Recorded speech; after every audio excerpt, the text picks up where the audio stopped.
National highway division 14 या गार्डनाच्या सभोवतणी आज स्टिलाचें railing घालपाचें काम चालू करता. जवळ जवळ 30 लाखाचो एस्टिमेट. एक लक्षात आयलें की हांगा हॉटमिक्स करता आसतना लेवल वयर वता आनी तें लेवल जवळ जवळ थोडे कडेन फुटपाथाचे हाका टच जावपाक पावता.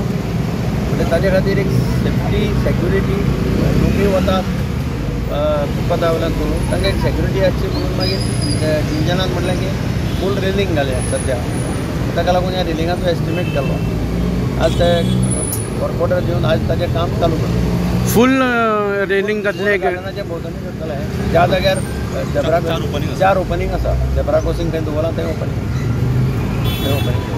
कितली सुमार व्हॅल्यू जाता? 30 लाखाचो एस्टिमेट.